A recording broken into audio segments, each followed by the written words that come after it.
ಓಂ ನಮ ಶಿವಾಯ ಅಂತ ಕೋಟಿ ಕೋಟಿ ಹಣ ಡೆಪಾಸಿಟ್ ಮಾಡಿಸಿಕೊಂಡಿದ್ದಂತಹ ಕಲಿಯುಗದ ದೇವ ಮಾನವನಿಗೆ ಪೊಲೀಸರು ಕೆಡ್ಡ ತೋಡಿದ್ದಾರೆ. ಶಿವಂ ಅಸೋಸಿಯೇಟ್ಸ್ ಮಾಲೀಕನ ಜನ್ಮ ಜಾಲಾಡ್ತಿರುವಂತಹ ಕಾಕಿ ಪಡೆ ಕೋಟಿ ರಹಸ್ಯವನ್ನ ಕೆದಕ್ತಾ ಇದೆ.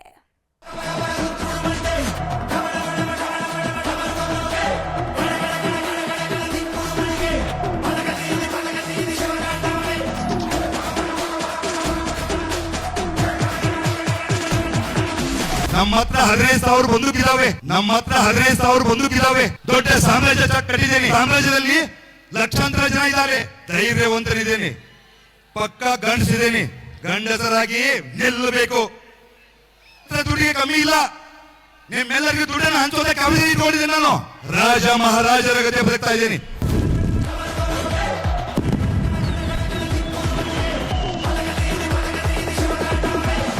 ಅಕಟಕಟ ಈತನ ಡೈಲಾಗ್ ಕೇಳ್ತಿದ್ರೆ ಕರ್ಣ ಕುಟೀರಗಳೆಲ್ಲ ಒಂದೇ ಕ್ಷಣ ವಿಲವಿಲ ಒದ್ದಾಡ್ ಹೋಗ್ತಾವೆ ಕಣ್ರಿ. ರಾಮಾಯಣದಲ್ಲಿ ಶ್ರೀರಾಮಚಂದ್ರ, ಮಹಾಭಾರತದಲ್ಲಿ ಶ್ರೀಕೃಷ್ಣ, ಈ ಕಲಿಯುಗದಲ್ಲಿ ಶಿವಾನಂದ ಎಸ್ ನೀಲಣ್ಣನವ. ಯವ್ವಿ ಇವನು ಹೊಡೆಯೋ ಕೆಂಟಾಣೆ ಡೈಲಾಗ್ಗೆ ಎಲ್ದಿಂದ ನಗಬೇಕು, ಎಲ್ದಿಂದ ಶಿಳ್ಳೆ ಹೊಡಿಬೇಕು ಒಂದು ಗೊತ್ತಾಗ್ತಿಲ್ಲ. ಈತ ಜನ್ಮ ತಾಳಿದ್ದೆ ಕಲಿಯುಗದ ಅಂತ್ಯಕ್ಕಂತೆ.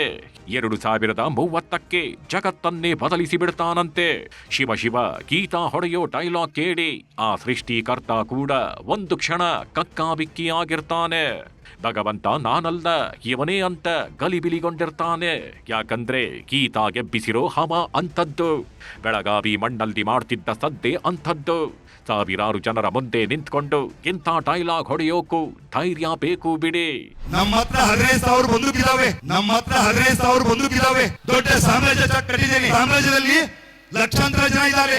ಧೈರ್ಯವಂತನಿದ್ದೇನೆ, ಪಕ್ಕ ಗಂಡಸಿದ್ದೇನೆ. ಗಂಡಸರಾಗಿ ನಿಲ್ಲಬೇಕು. ರಾಜ ಮಹಾರಾಜರ ಗತೆ ಬದುಕ್ತಾ ಇದ್ದೇನೆ. ಖಾಕಿ ಕೋಟೆಯಲ್ಲಿ ಸಿಲುಕಿದ ಕಲಿಯುಗದ ದೇವಮಾನವ.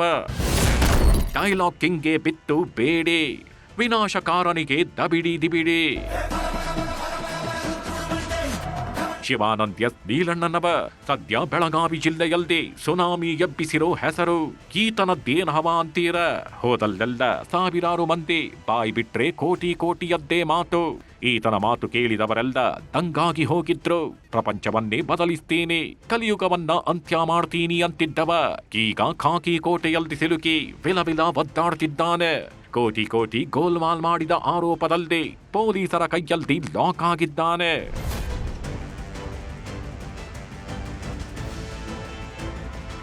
ಓಂ ನಮಃ ಶಿವಾಯ.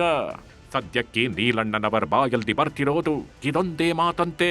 ಶಿವಂ ಅಸೋಸಿಯೇಟ್ಸ್ ಮಾಲೀಕರನ್ನ ಎತ್ತಾಕೊಂಡು ಹೋಗಿರೋ ಪೊಲೀಸರು ಮೇಲಿಂದ ಮೇಲೆ ಡ್ರಿಲ್ ಮಾಡ್ತಿದ್ದಾರೆ. ಕೋಟಿ ಖಜಾನೆಯ ರಹಸ್ಯ ಕೆಲಕೋ ಕೆಲಸ ಮಾಡ್ತಿದ್ದಾರಂತೆ. ಆದ್ರೆ ಆತ ಮಾತ್ರ ಹೇಳ್ತಿರೋದು ಒಂದೇ ಒಂದು ಮಾತಂತೆ, ಅದುವೇ ಓಂ ನಮಃ ಶಿವಾಯ ಅಂತ. ಈತನಾಗಿ ಡೈಲಾಗ್ ಕೇಳಿ ಪೊಲೀಸರು ಕೂಡ ಕಂಗಾಲಾಗಿ ಹೋಗಿದ್ದಾರೆ. ಹೀಗಾಗಿ ಅಖಾಡಕ್ಕೆ ಇಳಿದಿರೋ ಸಿಐಡಿ ಅಧಿಕಾರಿಗಳು ಇಡೀ ಪ್ರಕರಣವನ್ನ ತಮ್ಮ ಕಸ್ಟಡಿಗೆ ಪಡೆದಿದ್ದಾರೆ. ಶಿವಬಸವನಗರದಲ್ಲಿರೋ ಈತನ ಕಚೇರಿಗೆ ಕರೆದೊಯ್ದ ಅಧಿಕಾರಿಗಳು ಪಂಚನಾಮೆ ನಡೆಸಿದ್ರು. ಮೇಲ್ನೋಟಕ್ಕೆ 50 ಕೋಟಿಗೂ ಹೆಚ್ಚು ಅಕ್ರಮ ನಡೆದಿರೋ ಅನುಮಾನ ಕಾಡುತ್ತಿದ್ದು, ಎಷ್ಟು ಹಣ ಠೇವಣಿ ಇಟ್ಟಿದ್ದಾರೆ, ಅದನ್ನೆಲ್ಲಿಟ್ಟಿದ್ದಾರೆ ಅನ್ನೋದರ ಜನ್ಮ ಜಾಲಾಡ್ತಿದ್ದಾರೆ. ಅನಾಥರೈಸ್ಡ್ ಠೇವಣಿಗಳನ್ನು ಕಲೆಕ್ಟ್ ಮಾಡಿ ಎಕ್ಸಾರ್ಬಿಟೆಂಟ್ ರೇಟ್ ಆಫ್ ಇಂಟ್ರೆಸ್ಟ್ ನಾನು ಕೊಡ್ತೀನಂತ ಅಡ್ವರ್ಟೈಸ್ಮೆಂಟ್ಸ್ನು ಪ್ರಕಟಣೆ ಮಾಡಿ ಸರಿಸುಮಾರು ಪ್ರೈಮಾ ಫೇಸಿ ನಮಗೆ 35,000 ಜನರನ್ನು ಈ ಒಂದು ಸ್ಕೀಮ್ ಅಲ್ಲಿ ಅವರು ಅಳವಡಿಸಿಕೊಂಡಿದ್ದಾರೆ ಅಂತ ಹೇಳಿ ಪ್ರೈಮಾ ಫೇಸಿ ಗೊತ್ತಾಗಿದೆ.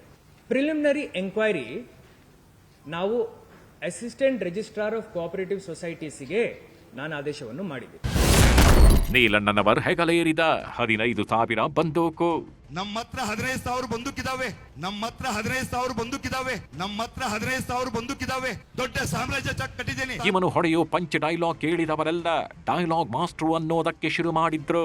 ಯಾಕಂದ್ರೆ ಮೈಕ್ ಸಿಕ್ಕ್ರೆ ಸಾಕು ಕಿವಿಯಲ್ಲಿ ರಂಧ್ರ ಕೊರೆಯೋದಕ್ಕೆ ಶುರು ಮಾಡ್ತಿದ್ದ. ನನ್ನ ಬಳಿ 15,000 ಬಂದೂಕು ಇದೆ ಅಂತ ತುಂಬಿದ ಸಭೆಯಲ್ಲದೆ ಅಬ್ಬರಿಸಿ ಬೊಬ್ಬಿರಿದಿದ್ದ. ಈ ವಿಡಿಯೋ ವೈರಲ್ ಆಗ್ತಿದ್ದಂತೆ ಪೊಲೀಸರು ಕೂಡ ಕಣ್ಕಣು ಬಿಟ್ಟಿದ್ರು. ಇದೀಗ ಎಲ್ಲವನ್ನ ಸೇರಿಸಿಕೊಂಡು ಲಾಕ್ ಮಾಡ್ತಿದ್ದಾರೆ. ಈ ಮನುಷ್ಯ ಈ ಶಿವಾನಂದ ನೀಲಣ್ಣ ಇವನು ಉಡುಪಿ ಜಿಲ್ಲೆನಲ್ಲಿ ಒಂದು ಭಾಷಣನಲ್ಲಿ ನನ್ನ ಹತ್ರ 15,000 ಗನ್ ಇದೆ, ಜನ 10 ಲಕ್ಷ ಕೋಟಿ ಕೊಡಕ್ಕೆ ನನಗೆ ಲೈನ್ನಲ್ಲಿ ನಿಂತಿದ್ದಾರೆ. ಆವಾಗ it was a red flag for us. ಆವಾಗಿಂದ ಸ್ವಲ್ಪ ಈ ಏಜೆನ್ಸಿದು ತನಿಖೆ, ಈ ಪರ್ಟಿಕ್ಯುಲರ್ ಏಜೆನ್ಸಿದು ತನಿಖೆ ಸ್ವಲ್ಪ ಚುರುಕಾಯ್ತು. ಬಡ್ಡಿ ವೀರ ನಂಬಿದವರಿಗೆ ಪುಕ ಪುಕ. ಇವನೊಂಥರ ಮಾತಲ್ದೆ ಮೋಡಿ ಮಾಡ್ತಿದ್ದ ಮಾಯಾವಿ. ಬಡ್ಡಿ ಕಾಸಿನ ಹುಚ್ಚು ಹಿಡಿಸಿದ ಶಿವಾನಂದ ನೀಲಣ್ಣನವರ್ ಬೆಳಗಾವಿ ಜನರನ್ನೇ ದಂಗುಬಡಿಸಿದ್ದ. 1 ಲಕ್ಷ ಕೊಟ್ರೆ 3,000 ಬಡ್ಡಿ ಕೊಡ್ತೀನಿ ಅಂತ ಊರಲ್ಲೆಲ್ಲ ಪಾಂಪ್ಲೇಟ್ ಹಂಚಿದ್ದ. ಇದಕ್ಕೆ ತಕ್ಕಂತೆ ಒಂದಿಷ್ಟು ಜನರಿಗೆ ಬಡ್ಡಿಯನ್ನು ಕೊಟ್ಟಿದ್ದಂತೆ. ಶಿವಾನಂದ ಲಾಕ್ ಆಗಿ 2 ದಿನ ಆದ್ರೂ ಒಬ್ರು ಕಂಪ್ಲೇಂಟ್ ಕೊಟ್ಟಿಲ್ಲ. ಕಾಸು ಕೊಟ್ಟವರು ಕೂಡ ತನಗೆ ಮೋಸ ಆಗಿದೆ ಅಂತ ಮುಂದೆ ಬಂದಿಲ್ಲ. ಇದೇ ಈಗ ಎಲ್ಲರ ಹುಬ್ಬೇರಿಸುವಂತೆ ಮಾಡ್ತಿರೋದು. ಒಟ್ಟಿನಲ್ಲಿ ಗೀತನ ಪಾಲಿಗೆ ಮಾತೆ ಮುಳುವಾಗಿದ್ದು, ನಿಜಕ್ಕೂ ಅಕ್ರಮ ಎಸಗಿದ್ದಾರ ಇಲ್ವಾ ಅನ್ನೋದು ಪೊಲೀಸರ ತನಿಖೆ ನಂತರವಷ್ಟೇ ಗೊತ್ತಾಗಬೇಕಿದೆ. ಚಂದ್ರಕಾಂತ್ ಸುಗಂಧಿ, ನ್ಯೂಸ್ 18 ಬೆಳಗಾವಿ.